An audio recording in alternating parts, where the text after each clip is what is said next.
హైదరాబాద్ లో అత్యాధునిక సౌకర్యాలతో విలాసవంతమైన 3 BHK 4 BHK లగ్జరీ విల్లాలకు ఇప్పుడే సంప్రదించండి.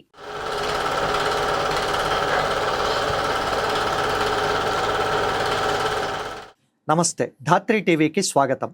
సాహిత్య శాస్త్రంలో కావ్యేషు నాటకం రమ్యం అన్నారు. సకల కావ్యాల్లో నాటకమే గొప్పది అని. ఆ నాటకమే తరువాత సినిమాగా మారింది.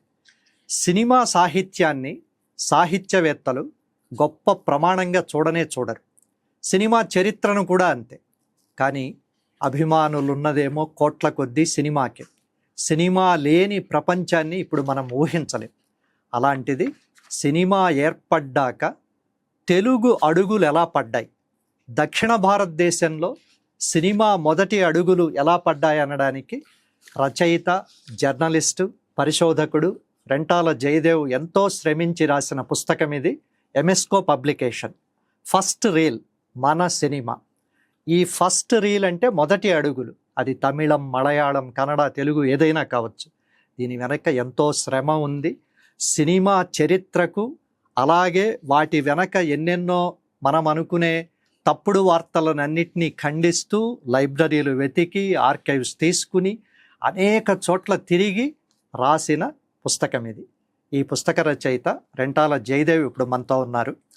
నిన్న ఈరోజు పిలవడానికి కారణం 1936 జూలై 20వ తేదీ సినిమా, తెలుగు సినిమా సోషల్ సినిమాగా మొదట వచ్చిన ఆ సందర్భంలో నీ పుస్తకంలో ఆ ప్రస్తావన కూడా ఉంది. ఎవరెవరితోనో మాట్లాడుతుంటే రకరకాలుగా గూగుల్లో, యూట్యూబ్లో, వికీపీడియాలో ఉన్న డేటా వస్తుంది. అవి కాదని నువ్వు లైబ్రరీలు, పాత పత్రికలు, ఎగ్జిబిటర్లు, ఆ రంగంలో అప్పటికి బాగా గొప్పవాళ్ళు, వీళ్ళందరితో మాట్లాడి సేకరించిన డేటా ఉంది. ఆ నేపథ్యంలో నిన్ను పిలిచాను. నిజానికి ఫస్ట్ రీల్ పుస్తకం మీదే విడిగా నీతో ఒక చర్చ చేయాలి. ఎందుకంటే అంత గొప్ప పరిశోధన అది. అది విడిగా ఇంకొకసారి ఎప్పుడైనా చేద్దాం. ఈ అంతకుముందు జానపదం, దానికి ముందు పౌరాణికంగా ఉన్న సినిమా కాస్త సోషల్గా మారడానికి ఎందుకు అంత సమయం పట్టింది? Thank you Madhu. అంటే ముందు నన్ను పిలిచినందుకు ధాత్రి టీవీకి థ్యాంక్ యూ. రెండోది ఏంటంటే, నువ్వు చాలా మొట్టమొదటిలోనే చెప్పినట్టుగా కావ్యేషు నాటకం రమ్యంలాగా నాటకం నుంచి సినిమా వచ్చినప్పటికి కూడా మొదట మనం అన్నీ కూడా పౌరాణిక నాటకాలను ఎక్కువగా తీసుకొని చేసాం. ఆ తర్వాత జానపదాలని కూడా, జానపద కథలు మనకి ఏవైతే పాపులర్ అయినాయో అవి కూడా వాటిని తీసుకొని చేసుకుంటూ వచ్చాను. తప్పితే సాంఘికం తీయడానికి ప్రయత్నాలు మొదటి నుంచి చేసినా కూడా చాలా ఆలస్యం అయింది అనుకోవాలి. అంటే 1931లో టాకీ వచ్చినా కూడా ఇండియాలో 31లోనే తెలుగులోను, తమిళంలోనూ వచ్చినా కూడా కాళిదాస్ సినిమాలో తెలుగు డైలాగులతో వచ్చిన 32లో పూర్తి తెలుగు టాకీ భక్త ప్రహ్లాద 10 రీల్స్ ఫిలిము. అక్కడి నుంచి మొదలెడితే 36 దాకా, అంటే దాదాపుగా 4.5 ఏళ్ల పాటు, 4 ఏళ్ల చిల్లర పాటు మనకు తెలుగులో సోషల్ రాలేదు. వేరాజ్ తమిళం కంటే మనం మొట్టమొదట టాకీ తీసిన తెలుగు వాళ్ళం అన్నీ కూడా. కానీ సోషల్కి వచ్చేటప్పటికి తమిళం తర్వాతే మనం టాకీ తీసాం. తమిళంలో 1935లోనే వాళ్ళు మేనకా అని చెప్పేసి ఒక ఫస్ట్ టైం ఒక టాకీ సోషల్ ఫిల్మ్ అనమాట, సోషల్ ఫిల్మ్ తీశారు వాళ్ళు. రాజా శాండో అని అతని దర్శకుడు. మనకి నిజానికి నేను ఈ చరిత్రకు సంబంధించి చూస్తే కనుక దీని సినిమా పేరు కూడా ప్రేమ విజయము, మన మొట్టమొదటి సోషల్ ఫిల్మ్ పేరు ప్రేమ విజయము లేదా కాలేజ్ గర్ల్ అని. ఆ కథ ఎందుకు కాలేజ్ గర్ల్ కాస్త ప్రేమ విజయం అయిందో మళ్ళీ చెప్తాను నేను. కానీ ఈ ప్రేమ విజయం గురించి కూడా ఎక్కడా కూడా సమాచారము పేరు తప్పితే దర్శకుడిని తీసుకెళ్ళి నిర్మాతని చెప్తుంటారు. అట్లా రకరకాల చెప్తే దానికి సంబంధించిన పాటల పుస్తకం కానీ, సినిమా స్టిల్స్ కానీ, సినిమా ప్రింట్ కానీ ఏదీ లేదు. ప్రింట్ కూడా లేదు, పాటలు లేవు. సో నేను అనేక మందిని ఇంటర్వ్యూలు చేసి అప్పటి కవిలి కట్టెలన్నీ వెనక్కి తీసి ఆర్కైవ్స్లో, అమెరికాలోను అనేక చోట్ల తిరిగిన తర్వాత సేకరించిన సమాచారంతో మొట్టమొదటిసారిగా అది మన ధాత్రి టీవీలో పంచుకుంటున్నందుకు నాకు సంతోషంగా ఉంది. ఎందుకు ఈ సినిమాకి లేట్ అయింది అనే మీరు అడిగిన మొట్టమొదటి ప్రశ్నకి, నిజానికి ఈ సినిమా కూడా ఒక నాటకం ద్వారా వచ్చిన సినిమానే. ఈ ప్రేమ విజయం అనే సినిమాకి మూలం న్యూ కాలేజ్ గర్ల్ అనేది ఒక నాటకం. న్యూ కాలేజ్ గర్ల్ లేదా ఎక్స్ కాలేజ్ గర్ల్ అనేది నాటకం అనమాట. 1932 ప్రాంతంలో ఆయన రాజమండ్రిలో కృత్తివెంటి నాగేశ్వరరావు గారు అని చెప్పేసి ఆయన రంగస్థల దిగ్గజము. రంగస్థలం గురించి తెలిసిన వాళ్ళకి తెలుస్తుంది బాగా. ఆయన ఆ రోజుల్లో బందర్లో పుట్టారు. బట్ పెరగడం మటుకు రాజమండ్రిలో పెరిగారు.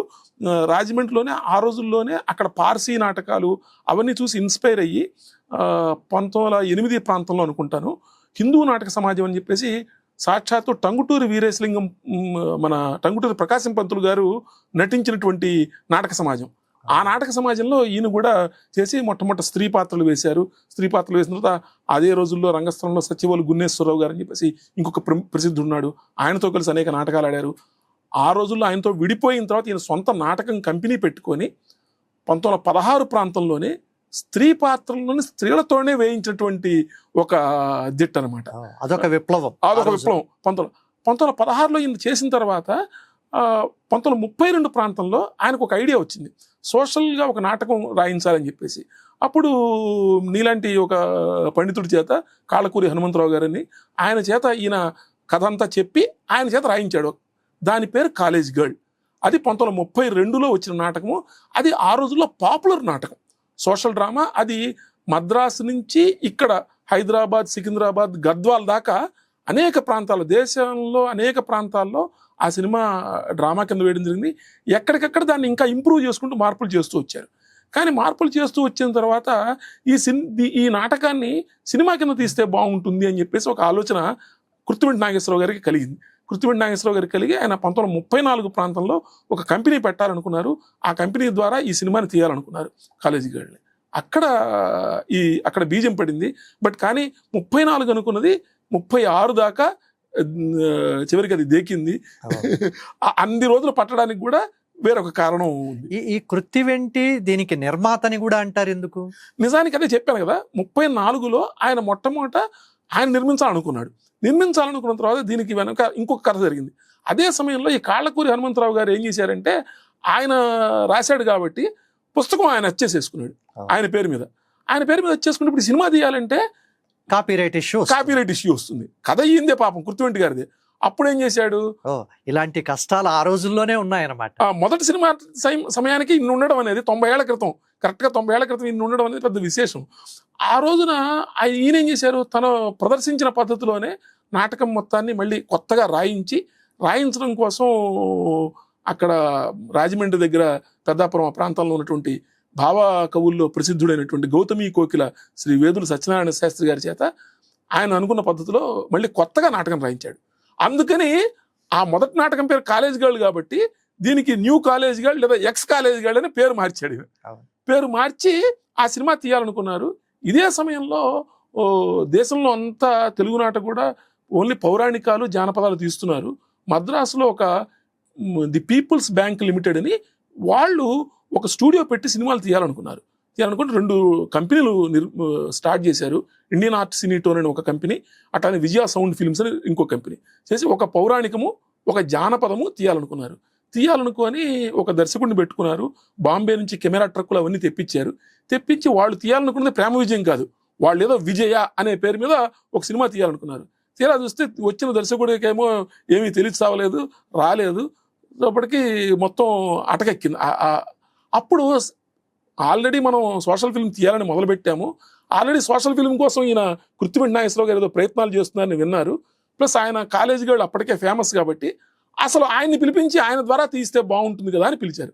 సో ఆయనతోటి వీళ్ళకి ఈ పీపుల్స్ బ్యాంక్ లిమిటెడ్ వాళ్ళు పెట్టినటువంటి ఇండియన్ ఆర్ట్ సినీ టోన్ అనే కంపెనీకి ఒక పర్సంటేజ్ పద్ధతి మీద ఒక కాంట్రాక్ట్ కుదిరి కృత్తివెంటి నాగేశ్వరరావు దానిలో దర్శకుడు, ఆయన నిర్మాత కాదు, నిర్మాత వాళ్ళు, దర్శకుడు ఈయన. కాకపోతే ఈయన పర్సంటేజ్ పద్ధతిలో ఈయనకి లాభం వచ్చేట్టుగా పెట్టుకొని ఆ సినిమా తీసాడు. ఇందులో నేను చదువుతున్నప్పుడు నాకు చాలా ఆసక్తికరంగా అనిపించింది. షూట్ అయిన ప్లేస్ గుడి అయితే ఆ గుడికి మళ్ళీ పుణ్యవాచనం చేశారని ఉంది. ఏమిటది దాన్ని? అంటే ఈ సినిమా షూటింగ్ కూడా చాలా గమ్మత్తుగా జరిగింది మధు. అప్పుడంతా కూడా టాకీలు వచ్చిన కొత్త కదా, కెమెరా ఎక్విప్మెంట్ అంతా బాంబే నుంచి కానీ కలకత్తా నుంచి తీసుకురావాలి. బాంబే నుంచి తీసుకొచ్చారు, కెమెరాలు అవన్నీ తీసుకొచ్చిన తర్వాత 3 నెలల గొప్ప కాంట్రాక్ట్. 3 నెలల గొప్ప కాంట్రాక్ట్లో నెలన్నర పాటు మొట్టమొదటి తీసినట్టు ఆ పౌరాణికం ఏమీ లేకుండానే నెలన్నర వేస్ట్ అయిపోయింది. ఆ డైరెక్టర్ ఇంటికి పంపించేశారు. రాజారావు నాయుడుని ఆ డైరెక్టర్ ఇంటికి పంపించారు. ఇప్పుడు నెలన్నరలో ఈ సినిమా తీయాలి, సోషల్ ఫిల్మ్. అందుకని అంటే చుట్టేయడం అనేది అప్పుడే మొదలైంది అనమాట. సినిమాలు చుట్టేయడం అనేది నెలన్నరలో గబగబా సినిమా తీశారు. తీస్తున్నప్పుడు మద్రాసులో ప్రసిద్ధమైన ఆలయాలు 2 ఉన్నాయి. మైలాపూర్లో కపాలీశ్వర స్వామి గుడి, అలానే ట్రిప్లికేన్లో అంటే తిరువళ్ళిక్కేని, అందులో పార్థసారథి గుడి. అక్కడ పార్థసారథి గుడిలో ఏంటంటే ఫేమస్ మీసాల కృష్ణుడు. కృష్ణుడికి ఎక్కడా కూడా మనకి మీసాలు ఉన్నట్టుగా ఉండదు, అక్కడ మీసాల కృష్ణుడు నిలబడి ఉంటాడు, అంతెత్తు విగ్రహం, అది 300-400 ఏళ్ల క్రితం నాటి విగ్రహం. అక్కడ ఆ గుడిలో కొన్ని సన్నివేశాలు ఈ ప్రేమ విజయం అనే సినిమాకి తీశారనమాట. తీసినప్పుడు పెద్ద గొడవ అయిపోయింది. గొడవ అయిపోయి ఇక సంప్రదాయవాదులందరూ కూర్చొని ఒక పెద్ద బయట భారీ బహిరంగ సభ పెట్టారు. బహిరంగ సభ పెట్టి ఇదంతా కూడా నేను రీసెర్చ్ ద్వారా కనుక్కొని మొదటిసారి ఇందులో నిక్షిప్తం ఈ వ్యాసంలో రాశాను. అందులో పెట్టిన తర్వాత అవును ఇదంతా తప్పి, అసలు మొత్తం వీలుంటే కనుక ఆ రీలు మొత్తం తగలబెట్టాలన్నారు.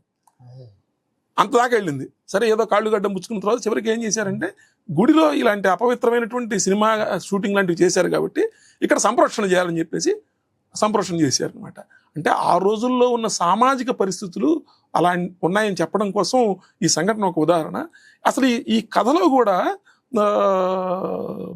చాలా గమ్మత్తైన కథ ప్రేమ విజయం అనే దానికి. నిజానికి వీళ్ళు పెట్టదలుచుకున్న పేరేమో కాలేజ్ గర్ల్ అని. కాలేజ్ గర్ల్ అని పెట్టిన తర్వాత ప్రేమ విజయం అని పేరెందుకు మార్చారు నువ్వు అడగచ్చు. దీనిలో ఏంటంటే ఇప్పుడు నిర్మాతలు అన్ని సినిమాల్లోకి వచ్చి జొరబడి వాళ్ళు ఇన్వాల్వ్ కాదు, ఇంటర్ఫియర్ అవుతున్నారనే మాట ఇప్పుడు మనం ఎప్పుడు వింటుంటాం. ఇది ఇవాళ కాదు, 1936 నాటికే ఉంది, అనాదిగా ఉన్న మాటే. 1936లో వీళ్ళు సినిమా తీద్దామంటే అక్కడ ఉన్నటువంటి మేనేజర్ గారికి ఆ కథ మొత్తం వీళ్ళు తయారు చేసుకున్న తర్వాత వేదురు సత్యనారాయణ శాస్త్రి గారి చేత సినారియో అంటే వాళ్ళు స్క్రీన్ ప్లే సినారియో అనేవాళ్ళు. సినారియో చేయించిన తర్వాత ఇది కాదు, దీనిలో కొంచెం కట్నం లేని పెళ్లిళ్ళు గురించి, కొన్ని ఎన్నికల గొడవల గురించి ఇట్లాంటివో పెట్టాలని చెప్పేసి అన్నట. దర్శకుడికి కృత్రిమ నాయసరావు కోపం టాటా కుదురుతున్నట్ట. రైటర్ ఏమో ఇవన్నీ అట్లా రాస్తే మొత్తం చెడిపోతున్నట్ట. చివరికి మళ్ళీ మీలాంటి పెద్ద మనుషులు ఎవరు కూర్చొని కాంప్రమైజ్ చేసిన తర్వాత సరే కట్నాల కథ వద్దు, ఎన్నికల కథ మటుకు దీనిలో కలపాను. మొత్తం స్క్రీన్ ప్లే మొత్తం మళ్ళీ తిరగరాశారు. అంటే మొదటి సినిమాకే సోషల్ సినిమాకే కథ తిరగరాశారు. అప్పుడు ఈ ఎన్నికల గొడవ అంతా కూడా దానిలో పెట్టేటప్పటికి కాలేజీ గర్ల్ కాస్త పక్కకి పోయి ప్రేమ విజయం టైటిల్ మార్చాల్సి వచ్చింది. పోనీ ఇందులో తెలుగుదనం, తెలుగు వాతావరణం, తెలుగు పాత్రలు ఉన్నాయా? ఖచ్చితంగా ఉన్నాయి. ఎందుకంటే ఆ రోజులకి ఏంటంటే ఇందులో వితంతు వివాహం గురించి ప్రస్తావన ఉంది, అలానే స్త్రీలకి స్వేచ్ఛకి సంబంధించిన ప్రస్తావన ఉంది, అట్లానే కట్న కానుకల గురించి ఉంది. యాక్చువల్గా అంటే కథ అంతా చెప్తే ఎక్కువ అవుతుంది కాబట్టి నేను చెప్పడం లేదు. ఆ రోజుల్లోనే ఒక ఎక్స్ట్రా మ్యారిటల్ ఎఫైర్ అనలేం కానివ్వండి, ఒక మ్యారేజ్లో ఉండి ఆ మ్యారేజ్కి బయట ఇంకొక స్త్రీని కానీ పురుషుడిని కానీ ఇష్టపడడం అనే కాన్సెప్ట్ ఉంది. అంటే ఫస్ట్ సినిమాలోనే అనేక రివల్యూషనరీ థాట్స్ ఈ దీనిలో ఉన్నాయి. అంటే ఒక పక్కన వితంతు అయినటువంటి ఆడపడుచులు ఇంటికి వచ్చిన కోడల్ని హింసించడం అనేది ఉంది. ఒక బాల్య వివాహంలాగా ఒక ముసలివాడికి కట్నం, ఎదురు కట్నం కోసం, డబ్బుల కోసం పిల్లని ఇచ్చి పెళ్లి చేయడం ఉంది. ఇలాంటి అనేక అంశాలు అందుకని దీనికి రిలీజ్ చేస్తున్నప్పుడు కూడా పుక్కటి పురాణ ఫిలిమ్స్తో విసిగెత్తిన ఆంధ్రులకు ఒక సరికొత్త కళోపహారం చూడుడి ప్రేమ విజయము అని ఒక అడ్వర్టైజ్మెంట్ ఆ రోజుల్లో వేశారు అనమాట. బాగుంది. మనం ఇంట్రోలో అనుకున్నట్టు కావ్యేషు నాటకం రమ్యం అని లక్షణకారులేమో నాటకానికి అంత గొప్ప విలువిస్తే సినిమా సాహిత్యాన్నేమో సమాజం ఎందుకో తక్కువగా చూస్తూ ఉంటుంది. ఎందుకు? నిజానికి ఇది మీరు గమనించండి, నీకు తెలియదు కదా మధు, సాహిత్యం అంటే సినిమాలో సాహిత్యంలో సినిమాలో ఉందా, నాటకంలో ఉందా, మాటలో మాట్లాడేది ప్రతిదీ సాహిత్యం, పాడే ప్రతిదీ గేయమే. పింగళి మాటల కంటే సాహిత్యం ఇంకేముంది చెప్పండి. కాబట్టి దాన్ని తక్కువగా చూడడం అనేది కేవలం మనకున్నటువంటి అవగాహన లోపము. సినిమా మీద ఆ టెక్నిక్ మీద కానివ్వండి, అందులో ఉండే మనుషుల తాలూకు వేరే ప్రవర్తనల మీద ఉన్నటువంటి మన ప్రభావం, మన ఆలోచన దృష్టి దీని మీద ప్రభావం చూపించి దీన్ని తక్కువగా చూస్తుంది తప్పితే, మీరు గమనిస్తే మొట్టమొదట భక్త ప్రహ్లాదకి పాటలు రాసిన మన సందాల కేశవదాస్ గారు ఆయన నాటక రచయిత. ఇంతెందుకు ఈ సినిమాకి ప్రేమ విజయంకి ఫస్ట్ సోషల్ ఫిలిం తెలుగులో రాసిన ఆయన వేదుల సత్యనారాయణ శాస్త్రి గారు గొప్ప భావకవి. ఆయన ఆ పాటలు రాస్తే దానికి సంగీతం కూడా, దీనికి సంగీతం గురించి కూడా ఒక్క మాట చెప్పాలి నేను. ఈ సినిమాకి సంగీతం గురించి ఆ రోజుల్లో ఎక్కువగా పార్సీ మెట్లు, హిందుస్థానీ బాణీలు ఎక్కువ వాడేవాళ్ళు. ఈ సినిమా కోసం కృత్తివెంటి నాగేశ్వరరావు గారు ప్రత్యేకించి తెలుగు బాణీలు ఉండాలి, తెలుగుదనం అని మీరు అడిగారు కదా, తెలుగుదనం ఉండాలని కాకినాడలో సంగీతం మాస్టర్ మునుగంటి వెంకట్రావు పంతులు గారు అని చెప్పేసి ఆయన త్యాగరాజ పరంపరలో 5వ తరం వాళ్ళ అబ్బాయి, వాళ్ళ మునుగంటి శ్రీరాములు గారి అబ్బాయి, మునుగంటి వెంకట్రావు పంతులు గారు. ఆ రోజుల్లో ఆయనకి గాయక సామ్రాట్ అని పెద్ద పేరు. ఆయన శిష్యులు ఎవరెవరు తెలుసా? ఓలేటి వెంకటేశ్వర్లు గారు, ఈమెని శంకర శాస్త్రి గారు, ఈమెని శంకర శాస్త్రి గారు, అట్లానే టీకే యశోదాదేవి, వింజమూరి సిస్టర్స్, వింజమూరి అనసూయ సీత. వింజమూరి అనసూయ గారిని నేను ఈ చాలా రోజుల క్రితం దీని గురించి నా పరిశోధనలో 15-20 ఏళ్ల క్రితం నేను ఇంటర్వ్యూ చేసినప్పుడు, ఈ సినిమాలో పాటలు మా గురువు గారు బాణీలు కట్టడమే కాకుండా ఎక్కువ శివరంజని రాగంలో కట్టారు, ప్లస్ అందులో ఒక పాట కూడా ఆయన పాడారు అని చెప్పేసి ఆ పాటలన్నీ నాకు ఆవిడ పాడి అనిపించింది. ఏమిటి మగవారలు అని ఒకటి, పాడు స్వార్థములు అని ఒక పాట ఒకటి, ఇంకొక పాట 3 చెప్పి. అంటే నేను ఎందుకు ఈ మాట చెప్తానంటే, తెలుగుదనం కోసము ఆ రోజుల్లోనే కథలో తెలుగుదనము, పాటలో తెలుగుదనము, సంగీతంలో తెలుగుదనం, వీటన్నిటికీ కూడా కృత్తివెంటి నాగేశ్వరరావు గారు చాలా, అంటే తీసుకునే సినిమా తీసే దర్శకుడికి గనక ఆలోచన ఉంటే గనక ఖచ్చితంగా. అయితే 90 ఏళ్ల తర్వాత నేను ఇక్కడ మాట చెప్పదలుచుకున్నా. ఇప్పుడు నువ్వు ఇంతగా పట్టుకున్నావు, తెలుగుదనం కోసం వాళ్ళు ఏం చేశారు, పాత్రల స్వభావం కోసం ఏం చేశారు, నేటివిటీ కోసం ఏం చేశారు అని. ఇప్పుడు ఇవన్నీ ఎక్కడ ప్రతిఫలిస్తాయో అని అవి రాకుండా చాలా జాగ్రత్త పడుతున్నారు. అంటే ఇప్పుడు ఎప్పుడైతే మీరు ఒకసారి పాన్ ఇండియాని మొదలు పెడతామో, అంటే నా టార్గెట్ ఆడియన్స్ నేను తెలుగు కోసం కాదు, నాకు కావాల్సిన డబ్బులు ఇక్కడ కాదు, నేను ప్రపంచమంతా డబ్బులు దుల్లగొట్టేయాలి అని మీరు మొదలు పెట్టారనుకోండి, ప్రపంచంలో డబ్బులంతా నా జేబులో వేసుకోవాలని మీరు మొదలు పెడితే మీ ఆలోచన ఇదే మారిపోయింది. సో కాబట్టి నార్త్ వాడికి ఏం నచ్చుతుంది, డౌన్ సౌత్ లో ఎక్కడో కేరళలో చూసేవాడికి ఏం నచ్చుతుంది, ఇంకెక్కడో దీన్ని తీసుకెళ్లి ఆస్కార్కి పంపిస్తే కనుక అక్కడ వాడికి ఏ పాట పెడితే నచ్చుతుంది అని ఆలోచించడం మొదలెడతా. ఇది ఆలోచించడం మొదలెట్టిన తర్వాత ఇంకా నేను నన్ను మార్కెట్ డిసైడ్ చేస్తుంది తప్పితే నా తెలుగు సంస్కృతి సాహిత్యమో నా తెలుగు భాష డిసైడ్ చేయడం లేదు. అది వచ్చిన సమస్య. ఈ సినిమాకి మీరు ఇవాళ గమనిస్తే ప్రభల కృష్ణమూర్తి గారిని చెప్పేసి, అంటే ఇందులో నటించిన నటీనటుల పేర్లు కూడా ఇంతవరకు చాలా మందికి తెలియదు. ప్రభల కృష్ణమూర్తి గారిని, అట్లానే కె రంగారావు గారు, కొచ్చంటకోట రంగారావు గారిని ఆయన, అట్లానే ఇందులో మిస్ గుంటూరు భానుమతి అని చెప్పేసి ఆవిడ చేస్తుంది. ఇందులో హీరోయిన్ కింద చేసిన ఆవిడ సి కృష్ణవేణి గారిని చెప్పేసి ఎన్టీ రామారావు గారిని మన దేశం సినిమా ద్వారా పరిచయం చేసిన ఆవిడ ఉన్నారు కదా, నిర్మాత, మొన్నటి వరకు ఉండి మొన్న దివంగతులయ్యారు. ఆవిడ ఒక దాంపత్యం ఒక సినిమా తీసింది. ఆ దాంపత్యం సినిమాలో విజయ్ కుమార్ ఒక హీరో చేశాడు. ఆ విజయ్ కుమార్ వాళ్ళ తల్లి గారు దీనిలో హీరోయిన్ కింద చేశారని వివేక రంగారావు గారు నాకు చెప్పిన మాట. సరే, దాని మీద వేరే భిన్నాభిప్రాయాలు ఉన్నాయి కానివ్వండి. అంటే ఆ రోజుల్లోనే ఇందులో ఒక వితంతువు పాత్రకి సాక్షాత్తు ఒక వితంతువు చేత చేయించారు.